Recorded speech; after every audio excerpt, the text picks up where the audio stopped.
Hi guys, I'm Young.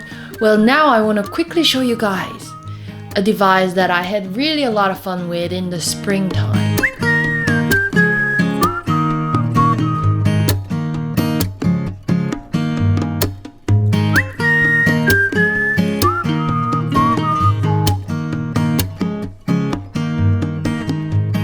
So do you guys remember that device? That was a Fimi Palm, which was a very sort of a price competitive device that was very similar to what you're familiar with, Pocket. So this is DJI Pocket 2, which I already had a lot of fun with. I already made a lot of videos about it, talking about the features that I really loved and also features that I actually don't like about this device. But now it seems like we have some serious competition, yet again from Fimi Palm. So Fimi Palm 2 seems to be already out in the market. So if you guys go to pergear.com website, I can see that Fimi Palm 2 gimbal camera is already out. Actually for pre-order. For pre-order, a price of $199. That is so much cheaper than what you have to pay for DJI Pocket 2. That makes me really excited because I want to actually show you guys products. I want to show you guys a lot of competition of certain products so that consumers like us get the best deal out there. Alright, so let's go through the specs together and actually compare it directly against, what you get with Pocket 2. So image sensor is the most important. Apparently it's an improved Sony sensor. However, the sensor size is still smaller than what you get with Pocket 2. So I'm curious about, the nighttime performance and so on, whether you would be able to see much difference. And the view angle is much wider at 128 degrees. It's keeping the same as the Fimi Palm 1. That field of view would be much wider than what you get with Pocket 2, which I'm already very happy with at 93 degrees. The aperture size is f2.4, so I would expect that perhaps the nighttime it may not be as bright as f1.8 you can see in Pocket 2. However, you have to be always mindful about the price difference at the end of the day. And ISO range, it's higher in Pocket 2, so yeah, that also comes down to the brightness as well as just general performance. I'm just curious to see whether my eyes can see much difference in those. However, maybe during daytime, maybe you can not see too much difference. Let's see how it goes. Image pixel is 12 megapixel. I was actually happy with what we got with Fimi Palm 1.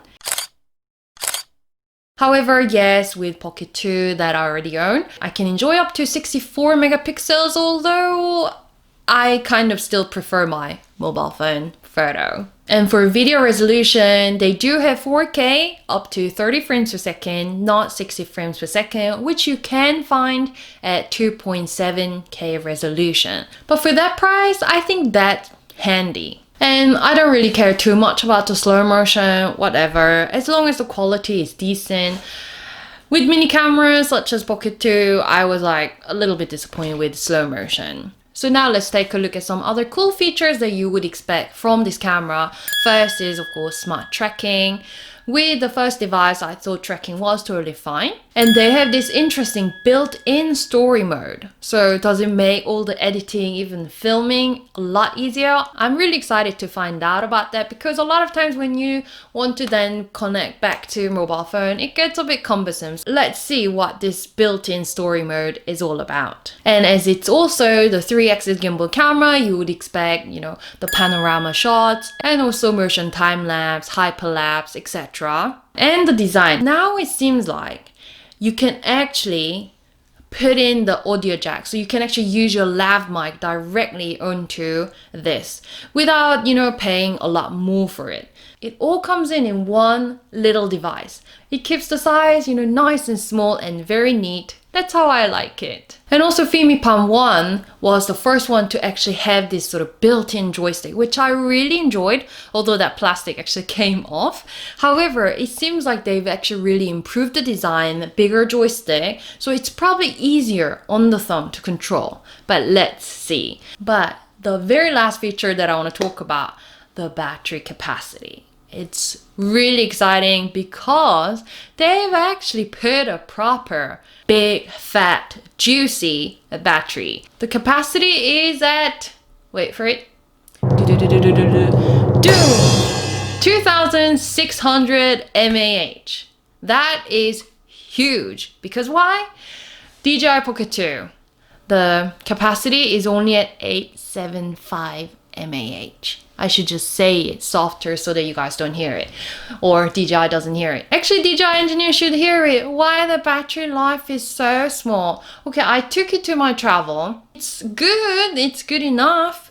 However, it will not. There's no way it's gonna last me day and night during my travel. No way. However, with 2,600 mAh, it should last me during daytime all the way to the nighttime. So they claim that the battery should last about 5 hours. However, you're not gonna film non-stop for 5 hours, so that really should get you plenty of nice footage of your trip.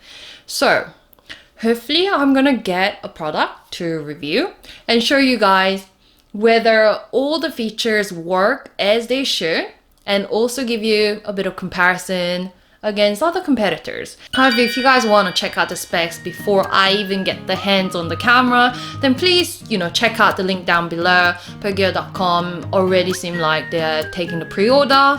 Let's see, but you might want to actually wait for me to actually test out the product before you make the final decision, because I will test it out thoroughly. So please don't forget to subscribe, like the video, and see you! I hope you guys like this character Y.